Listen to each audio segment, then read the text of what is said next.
जीव का जन्म कर्मों के अनुबंध से होता है, कर्मों के बंधन से होता है, और उसको अपना ऋण चुकाना होता है।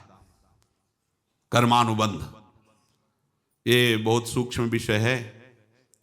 जैसे आप जिस परिवार में जन्म लिए हैं तो उस परिवार के लोगों से आपका ऋण है, इसलिए उसी परिवार में आप आए हैं। और ऋणानुबंध उसको बिना चुकाए या बिना वसूल किए आप वहां से जाएंगे नहीं। आपको लेना है तो वसूल करना है और देना है तो चुकाना है। ये पूर्व के जन्मों से निश्चित किया गया है। जैसे किसी के यहां पुत्र हुआ, जन्म से ही पैसा खर्चा शुरू हुआ, जो बड़ा हुआ तो उद्दंडता के द्वारा मार पूरे परिवार को क्लेश पर क्लेश देता चला जा रहा है। ये तुम्हारे कर्म का फल है। या ऐसे शक्तिहीन बुद्धिहीन ऐसे पागल पूरे जीवन सेवा करो, तुमसे अपना हिसाब चुकाने के लिए वो आया है। अब परिवार के जो सदस्य जुड़े आके, मतलब पत्नी आते ही पूरी हृदय में आनंद, परिवार में आनंद, और जीवन भर वो आनंद ही सुख देने के लिए उसका जन्म हुआ। वो अपना ऋणानुबंध मुक्त, और आते ही भयंकर क्लेश खड़ा कर दिया, बीच में दीवार और झगड़ा वैसा, फिर अतरे दिन मारपीट शुरू, कलह अशांति, पूरा जीवन नरक हिसाब करने आए। यहां ऋण चुकाए बिना कोई जा नहीं सकता, ऋण चुकाना पड़ेगा। किसी का ऋण वसूल करना है तो किसी को ऋण चुकाना है, दोनों काम करने होते हैं।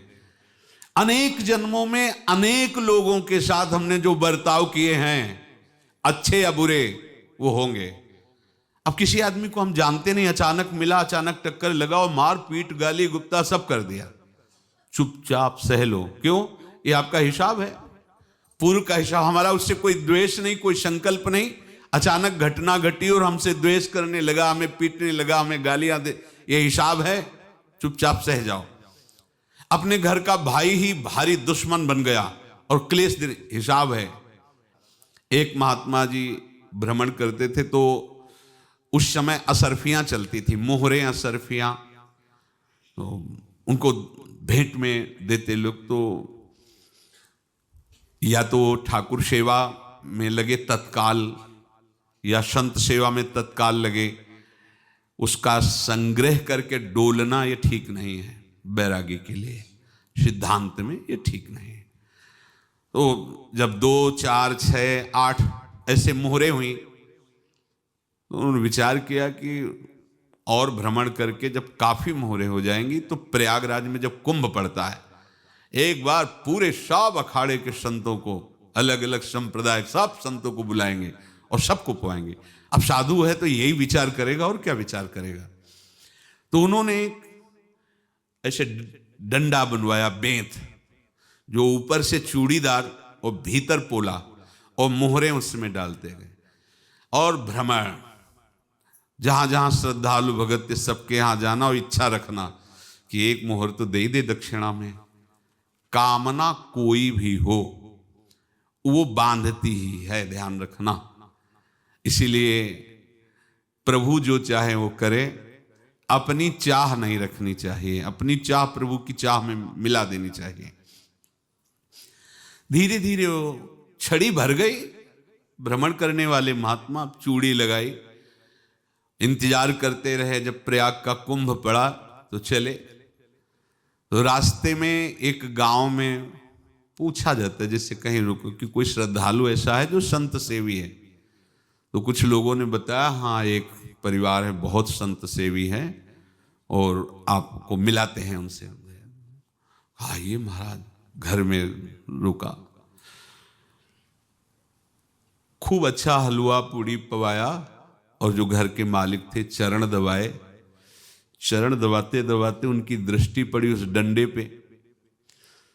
इतना मोटा और ऊपर से कुछ चूड़ी सी भी नजर आ रही, इस डंडे में तो कोई रहस्य है ही है। अब महात्मा जी को खवा पिला के सुला दिया। महात्मा जी जब सो गए तो पत्नी से धीरे से कहा, वो डंडा लाओ बाबा जी का। डंडा, वो चूड़ीदार जो ही खोला पलटाया तो सैकड़ों मोहरे। ऐसे संत रोज पधारे भगवान, तुम आनंद हो जाए फिर क्या। पत्नी से कहा नाप के कंकड़ लाओ। अब वो तो महात्मा जी तो खाए खीर पूड़ी, आराम से सो रहे। रात में पूरी प्लानिंग करके उसमें कंकड़ भर के चूड़ी लगाकर सिराने रख दिया, सारी मोहरें हटा ली। महात्मा जी आराम से छड़ी उठाए तो वजन पक्का। वैसे बड़े लोग चतुर होते हैं, पर ये नहीं जानते कि कर्म कितना भयानक होता है। और उनकी कोई संतान नहीं थी, पर धन में इतना प्रेम उनको था। बहुत सावधान। साधु महात्माओं के पास जो अर्थ है, गृहस्थी अगर आता वहीं से है, पर अगर उसको जोर जबरदस्ती या किसी छल कपट से, तो वो उसका विनाश ही करता है। आज तक का प्रमाण है। अब उनको ये भाव पता नहीं होगा, या पता होगा तो लोभ के कारण वो उसको मान नहीं पाए होंगे। महात्मा जी गए प्रयाग में, किसी अखाड़े पर रुके और वहां प्रार्थना की कि कल जो है संपूर्ण अखाड़ों का निमंत्रण किया जाए और सब संतों को भोग पवाया जाए और उनको दक्षिणा भी दी जाए। महंत ने सोचा कि बहुत बड़ा है तो उत्सव है, क्योंकि प्रयाग में कितने हजारों संत महात्मा सब। तो उनका महाराज बोरों इसमें चीनी और टीनों घी लगेगा, सब व्यवस्था। बोले आप मंगाइए, एक एक हिसाब हम करेंगे, हमारे पास सब व्यवस्था है। बोले कुछ तो पहले दे दो, वो इकट्ठे देंगे हम। उनको था कि अगर हम छड़ी खोला और दो चार मोहरे दी, किसी को पता लग गया तो गड़बड़ हो सकती। बोले हम भंडारे के समय आखिरी में सब कुछ आपको दे देंगे। ठीक है। वो अपने पास से पैसे लगाकर खूब जितना सामग्री सब लाए, लाखों की, और सब संतों को निमंत्रण कर दिया। संत जन निमंत्रित हो गए, भंडारा बन रहा है। तब वहां के महंत है, उनका देखो भंडारा भी बन रहा है, संतों को निमंत्रण। अब आप अर्थ की व्यवस्था कीजिए, क्योंकि इतनी बड़ी हमारी सामर्थ्य नहीं थी जितना हमने किसी तरह हमने व्यवस्था की। अब मुझे अर्थ चाहिए, तभी आगे की व्यवस्था बढ़ेगी। संतों को दक्षिणा देंगे और जिनसे अर्थ लिया उनको दे। देखो रसोई बन गई है सब। उनका छत में विश्वास नहीं तो ये अभी चूड़ी खोली। उनको तो था ना कि मोहरे हैं, कंकड़। तो अब जैसे कितना उनको सदमा लगा होगा, हजारों संतों का निमंत्रण, रसोई बन, मतलब संत हो के छल कपट। तो उनका महाराज आपने तो हमारा नाश कर दिया, जो महंत थे। अब बताओ रसोई बन गई, संत निमंत्रित हो गए और आप ये कंकड़ दिखा रहे हैं हमको।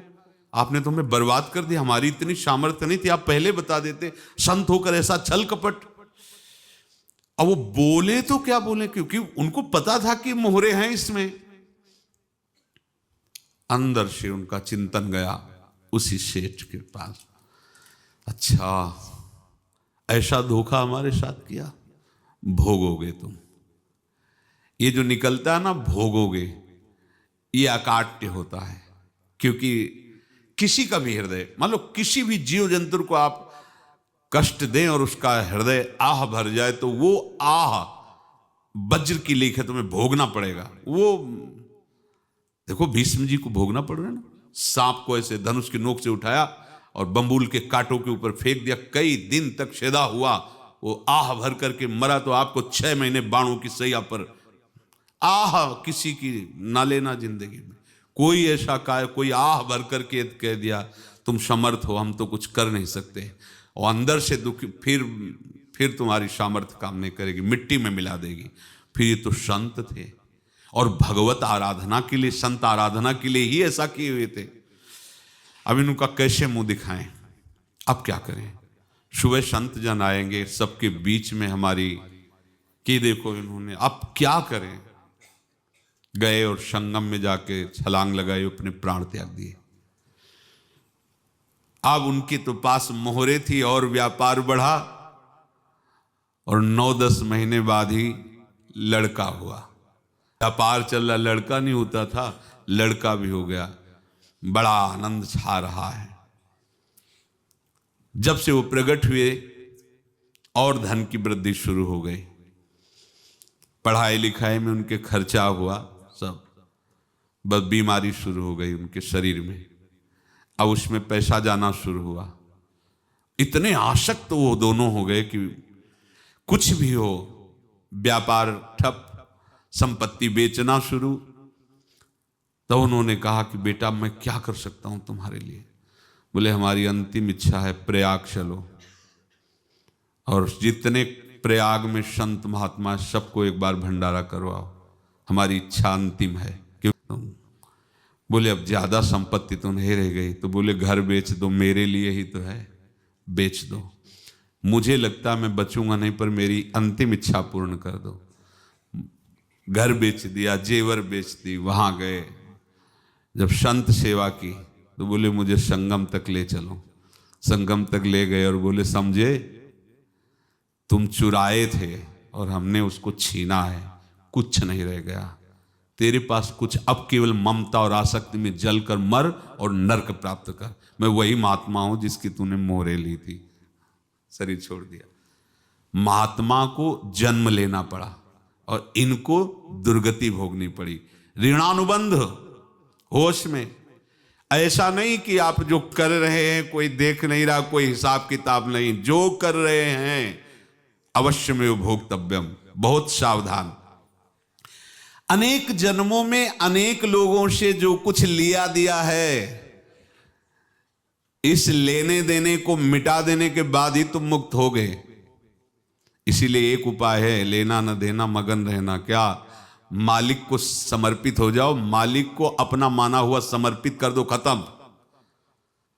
अहम त्वाम स्वरूपापेभ्यो मोक्षयिष्यामि, सब खत्म। आगे पीछे लेना देना सब खत्म।